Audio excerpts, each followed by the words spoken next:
Justiça catarinense determina que Estado contrate UTI particular no caso de não ter disponibilidade na rede pública para crianças e adolescentes. E você vai ver também. Governo federal prorrogou o prazo para atualização do Cadastro Único. Ministro da Saúde afirma que pasta vai avaliar até a próxima semana a decisão da Anvisa de liberar o uso da Coronavac para crianças de 3 a 5 anos. 4 dos 7 benefícios previstos na PEC da Bondade depende de regulamentação para vigorar. E Sara volta a ter o seu rotativo na área central a partir da próxima segunda-feira. Essas e outras notícias você acompanha a partir de agora no Informe Região.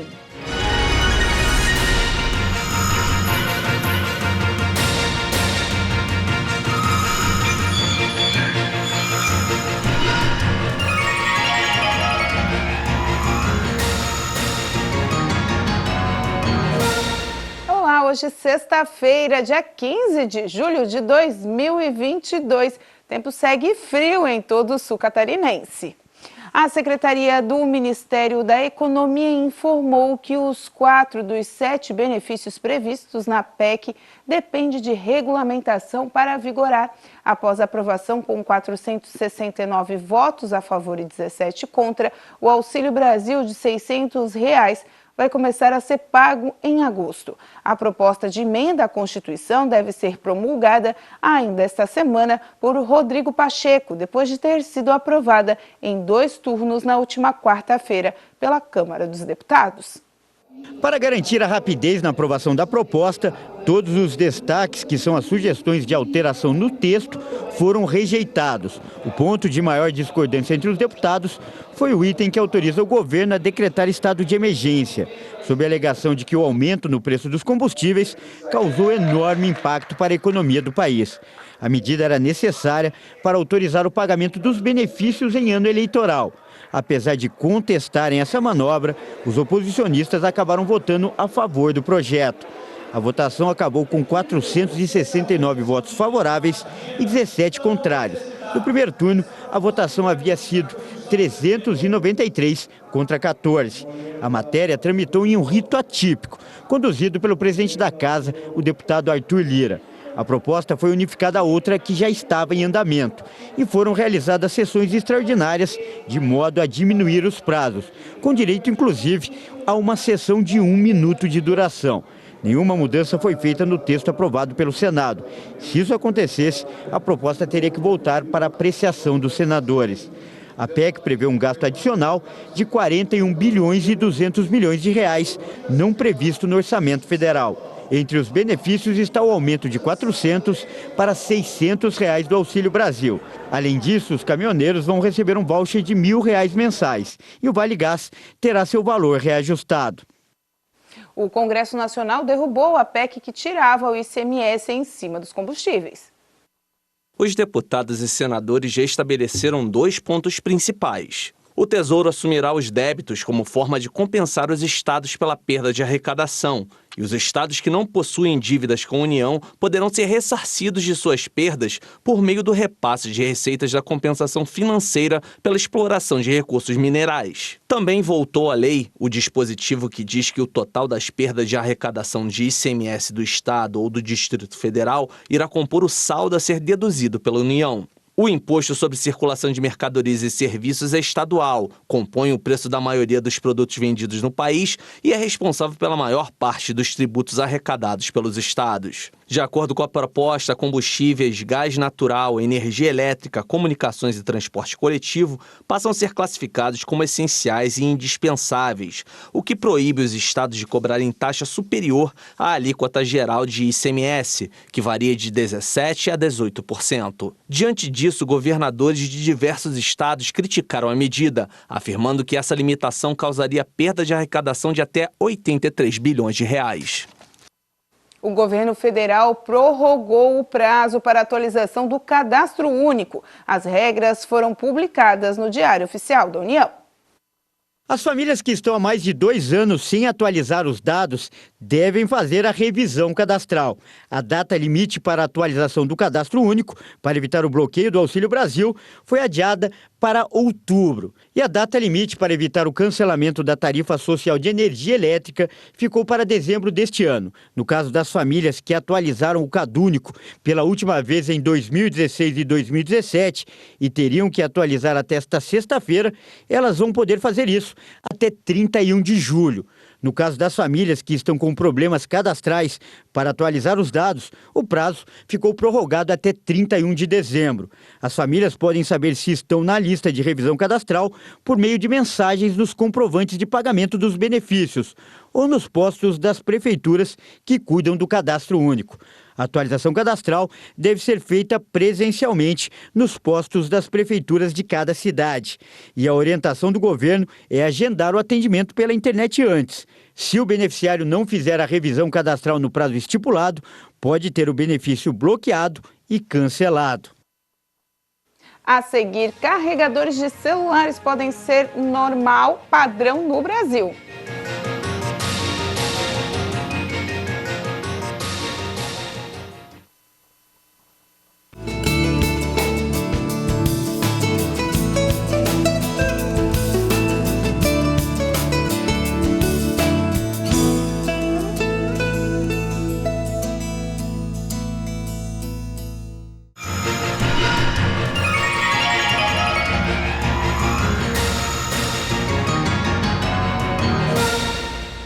O ministro da Saúde, Marcelo Queiroga, afirmou que vai, na pasta, avaliar até a próxima segunda-feira a decisão da Anvisa, que liberou o uso da Coronavac para crianças de 3 a 5 anos. O governo deve procurar o Instituto Butantan para saber a disponibilidade de doses da vacina para todo o país. A Anvisa aprovou a aplicação da vacina da Coronavac em crianças por unanimidade. O imunizante já está sendo usado em crianças a partir de 6 anos. A decisão foi tomada após a análise de um pedido apresentado pelo Instituto Butantan em março para a liberação do imunizante contra a Covid para essa faixa etária. A Coronavac está autorizada para uso emergencial no Brasil desde o dia 17 de janeiro de 2021, mas foi somente em janeiro de 2022 que a agência regulatória autorizou a ampliação do uso da vacina para crianças e adolescentes entre 6 e 17 anos de idade. 5 diretores da Anvisa, que votaram com a relatora Meiruzi Freitas, autorizando o uso em crianças de 3 a 5 anos de idade, aprovaram a aplicação também para o grupo de imunossuprimidos, crianças que têm baixa imunidade. A aprovação da Anvisa para essa faixa etária segue agora para a Câmara Técnica de Assessoramento em Imunização da Covid no Ministério da Saúde.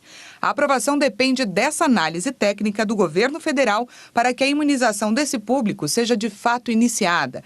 10 milhões de doses vão ser necessárias para incluir essa população de 3 a 5 anos.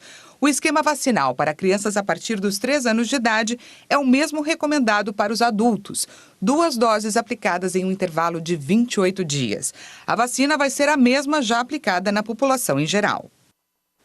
Uma pesquisa da Fundação Oswaldo Cruz contabilizou 23 sintomas que podem aparecer nos pacientes pós-Covid. A fadiga é a maior queixa de sequelas entre os que já foram contaminados pelo coronavírus. Um estudo divulgado pela Fiocruz de Minas Gerais constatou que a metade das pessoas diagnosticadas com Covid-19 apresenta sequelas que podem perdurar por mais de um ano. A pesquisa contabilizou 23 sintomas após o término da infecção aguda, a chamada Covid longa. A pesquisa, que acompanhou quase 650 pacientes infectados pelo vírus por 14 meses, identificou que pelo menos 324 pessoas, ou 50% do total, tiveram sintomas pós-infecção. Ao todo, a pesquisa contabilizou 23 sintomas após o término da infecção aguda. A fadiga é a principal queixa entre os pacientes, relatada por 115 pessoas. Depois aparece tosse persistente, dificuldade para respirar, perda do olfato ou paladar e dores de cabeça frequentes. Além disso, também chamam a atenção os transtornos mentais, como insônia, ansiedade e tontura. Entre os relatos ainda estão as sequelas mais graves, como a trombose, diagnosticada em 20 pacientes monitorados. A Covid longa pode causar sequelas complexas que demandam reabilitação. Mais de 2 anos do primeiro caso confirmado de Covid-19 aqui no Brasil, o país tem boa parte da sua população vacinada e o desafio agora é de recuperar os pacientes com sequelas do vírus. A Anatel resolveu abrir uma consulta pública para saber qual é a opinião do brasileiro sobre ter um padrão para carregadores de celulares, assim como já foi determinado na Europa. A consulta foi aberta pela Agência Nacional de Telecomunicações depois que o Parlamento Europeu decidiu incluir requisitos para a padronização de carregadores de celular na região. Além da União Europeia, a Anatel também considerou uma solicitação de mudança dos Estados Unidos. A proposta de ato normativo da Anatel está em consulta pública até o dia 26 de agosto. Com a padronização, a partir desse momento vai facilitar muito a vida da gente, porque do jeito que for, vamos lá, vamos supor que esse seja o padrão dominante no mercado, tá? Padrão da Anatel. E aí, com o padrão dominante já estabelecido, nós já temos o encaixe. Você chega e encaixa com facilidade. A intenção é que o conector no aparelho e no cabo seja igual em todas as marcas e modelos de celulares a partir do segundo semestre de 2024. Você vai poder ter um carregador universal, que será apto para qualquer dispositivo, dando a carga adequada, evitando até mesmo a parte de combate à pirataria. Nós sabemos que tem sim carregadores e cabos no mercado paralelo, a gente sempre tenta fazer busca e apreensões do combate à pirataria. É melhor para a indústria, é melhor para o consumidor, é melhor para as telecomunicações brasileiras. O município de Sara passa, a partir da próxima segunda-feira, a contar com um novo sistema de estacionamento rotativo na área central da cidade. A partir da próxima segunda-feira, dia 18, volta a funcionar o rotativo de 5 ruas na área central de Sara. Desta vez, quem fará o comando da ação, desde a coordenação dos monitores, vendas dos tickets e identificação dos locais de Zona Azul, é a CDL do município, onde nesta sexta-feira os monitores já estavam dando orientações sobre o uso do rotativo. Tiveram primeiro uma aula teórica, né, onde a gente tentou dar todas as explicações possíveis para como é que a gente queria esse atendimento junto ao público. Hoje eles estão em campo, em treinamento e informando a população e os motoristas da área central da cidade que a partir de segunda-feira eles estarão cobrando o rotativo. Então hoje, sexta e amanhã, sábado, estão dando todas as informações, entregando os panfletos, dizendo quais as ruas que vão ser cobradas, tudo direitinho, para que a partir de segunda-feira a gente possa já estar cobrando o rotativo no centro da cidade. O valor da tarifa do estacionamento rotativo social vai ser cobrado por meio de cartão ticket, ficha ou outro meio eletrônico a ser implantado. Será de R$ 1,50 para intervalos de 1 hora, limitado à utilização a cada 2 horas por vaga. O usuário terá tolerância de 15 minutos sem cobrança por período matutino ou vespertino. É de segunda a sexta, das 8h30 ao meio-dia, até às 6 horas da tarde, no sábado, das 8 da manhã até o meio-dia, e todos esses horários será cobrado R$ 1,50 a hora, podendo ficar até 2 horas no rotativo. Estarão isentos do pagamento pela utilização do estacionamento rotativo as motocicletas que utilizarem de vagas específicas para tais, os veículos oficiais, os veículos particulares, a serviço público federal, estadual ou municipal, desde que devidamente identificados, os veículos de táxi quando estiverem na prestação do serviço, carga e descarga, idosos e portadores de necessidades especiais. A receita arrecadada com a tarifa do estacionamento rotativo social será utilizada nas despesas de pessoal, sinalização da área do estacionamento rotativo, materiais administrativos, sistema tecnológico, bem como aquisição de itens e equipamentos necessários para a melhoria do trânsito e a segurança do município. Em caso de superávit, o valor será utilizado na decoração de ruas e espaços públicos em datas festivas. As multas para quem não respeitar o estacionamento serão aplicadas pelos órgãos competentes. Não é nós que vamos multar, nós não vamos aplicar nenhuma multa. Nós vamos até identificar o carro que não está normalmente autorizado, que não está certinho na sua vaga. Aí nós vamos dizer uma orientação dizendo que ele pode ser multado por causa disso. Aí a multa não somos nós que vamos fazer, a multa não é a prefeitura que faz, Departamento de Trânsito, Polícia Militar é que pode multar. São eles que multam, não somos nós. E a multa é regulamentada pela Lei de Trânsito, dá R$ 195 de multa e até 5 pontos na carteira. Então tem que ficar atento, não adianta querer nos enganar e acabar sendo prejudicado com uma multa desse valor. A seguir, situação de saúde infantil no estado causa intervenção da Justiça.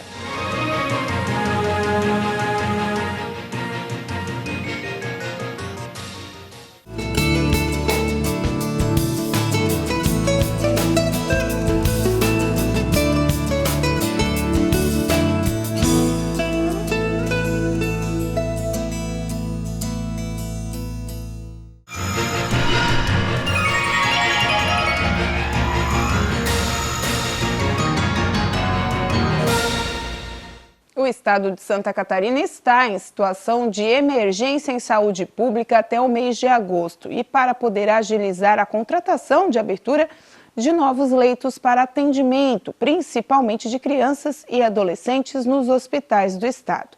Mas a falta de UTIs pediátricas e a superlotação fez com que a Justiça determinasse a contratação imediata de leitos em hospitais particulares para atender as crianças.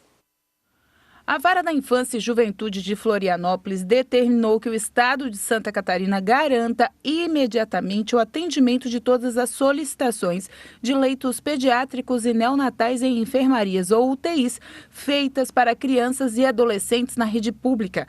O atendimento deve ocorrer de imediato ou no prazo máximo de 12 horas, a contar com pedido médico, inclusive por meio de aquisição de vagas na rede privada de saúde, quando necessário, preferencialmente na mesma região de saúde em que se encontra o paciente e garantindo o seu transporte adequado. Também foi determinado que o Estado forneça diariamente, a partir do prazo de 24 horas, a relação das solicitações de vagas em leitos de enfermaria e UTI pediátricas e neonatais pendentes em atendimentos pela regulação estadual e deverão também constar os nomes das crianças, dos adolescentes em espera, discriminando-se as relações por regiões de saúde. Mesmo antes da decisão judicial, o governo de Santa Catarina estava tentando ajeitar essa situação com relação às UTIs pediátricas, tanto que nessa semana lançou um pacote de medidas para tentar diminuir a superlotação nos hospitais. Aqui o Materno Infantil Santa Catarina, da cidade de Criciúma, que atende toda a região do sul e extremo sul do estado catarinense, registrou uma superlotação nunca vista antes no último final de semana, onde o próprio governador Carlos Moisés veio até a instituição para deliberar que as crianças fossem removidas para outras instituições do estado. Essa situação já demorava mais de 72 horas para uma criança entrar numa UTI. Para termos ideia, os 12 primeiros dias do mês de julho no Joana de Guzmão equivaleram a todo o atendimento do mês de maio, perto de 7.000 atendimentos. E principalmente metade em classificações mais baixas e metade em situações mais graves de saúde. Nós estamos no processo de abertura, então, de processo de chamamento para demais profissionais, que tem alguns times legais que precisam ser cumpridos. A exemplo, né, da contratação direta de profissionais já está no site, depende agora exclusivamente dos médicos virem ao chamamento e apresentarem. A locação de contêineres e tendas, amanhã os contêineres já começam a chegar para procedimentos de instalação elétrica e hidráulica. O nosso foco e o pedido do governador e o meu pedido para toda a equipe da saúde foi que nós cheguemos até sábado com a condição de atenção diferenciada da última semana. Essa vai ser a atividade. Mesmo com os procedimentos via Secretaria de Saúde, a decisão liminar atende parcialmente o pedido da antecipação de tutela apresentado pelo Ministério Público em ação civil pública ajuizada essa semana. Na ação, o Ministério Público aponta que a taxa de ocupação dos leitos de UTI neonatal e pediátrica em Santa Catarina vem aumentando desde o final do ano passado, estando permanentemente permanentemente acima dos 90% desde o último mês de abril. A situação implica a negativa de atendimento a diversas crianças pela ausência de leitos disponíveis. Em caso de descumprimento de qualquer uma das obrigações impostas, o Estado estará sujeito a medidas coercitivas cabíveis, inclusive multa diária, a serem analisadas caso a caso. A ação tramita em segredo de justiça. Vamos conferir agora as notícias que foram destaque essa semana aqui no Informe Região. Segunda-feira, quase 67 mil mesários. Esse é o número de pessoas que deverão trabalhar em Santa Catarina nas eleições deste ano. Nós temos o presidente de mesa, que é a autoridade máxima da sessão. Então, ele vai coordenar, ele vai fazer a liberação da inscrição eleitoral para a habilitação, né, do eleitor para o exercício do voto. Nós trabalhamos com o primeiro mesário e o segundo mesário, que são os apoiadores principais ali do presidente de mesa, que fazem toda a identificação do eleitor, conferência no caderno de votação. Durante a semana, Criciúma recebeu atletas de várias modalidades nos Jogos Escolares de Santa Catarina. Tá bem legal, corpo técnico trabalhando muito. A nossa cidade comprou a ideia, se você for ver, é ônibus espalhado por tudo quanto é canto. Primeira vez na história da nossa cidade de Criciúma, Jogos Escolares. Movimento estimativa aí de 3.000 a 3.500 pessoas, fora o staff e pai dos atletas também que se fazem presente. Terça-feira, nesta sexta-feira, os municípios com eleitorado superior a 100 mil pessoas devem divulgar os locais de votação para recebimento do voto em trânsito. O voto em trânsito permite participar das eleições, mesmo não estando na cidade em que costuma votar.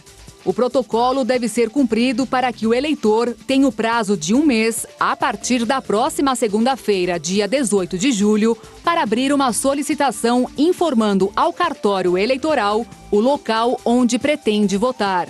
O Empreendtec chega à área rural do estado, disponibilizando cursos e técnicas para o empreendedor rural. Ele continua trabalhando os comportamentos do empreendedor, que é a síntese, né, que é a origem do Empreendtec, fruto da pesquisa feita com empreendedores de sucesso. E a gente trabalha daí uma abordagem específica para a área rural, com pessoas vinculadas à atividade rural, buscando que esses comportamentos sejam transformados e revertam benefícios, né, direto na atividade realizada naquela propriedade. Quarta-feira, o Ministério da Justiça e Segurança Pública divulgou um link onde os consumidores podem fazer denúncias na internet sobre o descumprimento do decreto que obriga os postos de combustíveis a divulgar claramente os valores cobrados. Essa é a forma para que o cliente possa comparar o preço que está sendo cobrado e fazer as contas.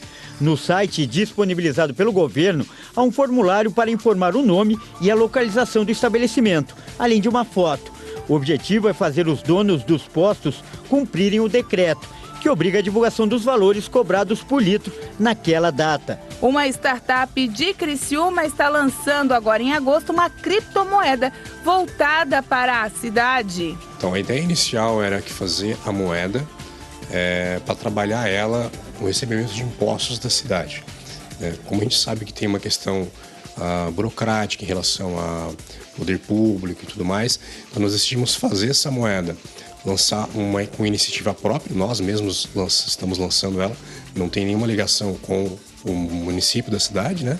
Então, mas a ideia é futuramente já de incentivar isso para que futuramente venha a ser uma moeda que venha a ser aceita para recebimento de impostos, estabelecimentos comerciais e tudo mais. Inicialmente vai ser aceita somente em estabelecimentos comerciais e futuramente o pessoal pode manter ela como um investimento. Quinta-feira, pelo menos 17 estados e o Distrito Federal reduziram a cobrança do ICMS na energia elétrica. O Ministério de Minas e Energia estima que quase 20% será registrado na queda das contas de luz.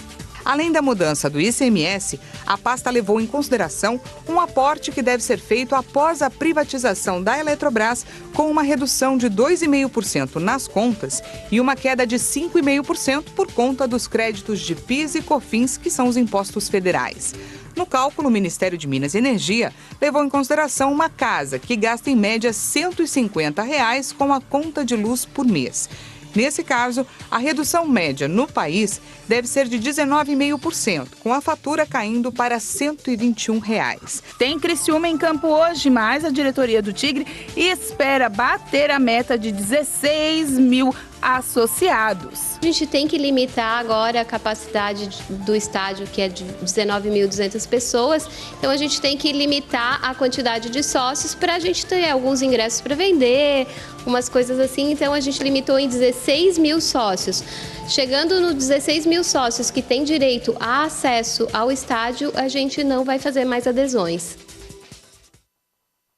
Inclusive, o Criciúma comunicou agora há pouco que as adesões às cadeiras para ser sócio e ter direito a utilizar as cadeiras do estádio Heriberto Wilson já foram encerradas. E daqui a pouquinho, às 7 horas da noite, tem Criciúma e Ponte Preta no estádio Heriberto Wilson. Atenção ali à área do Majestoso, principalmente com a questão do trânsito. E com essa informação, a gente encerra o Informe Região dessa sexta-feira. Lembrando para você que essas e outras notícias estão nas nossas redes sociais, @TV Primavera no Instagram e no Facebook, e também vídeos e a nossa programação. Você pode acompanhar se inscrevendo no canal do YouTube /TV Primavera Criciúma. A todos vocês, uma boa noite, até segunda.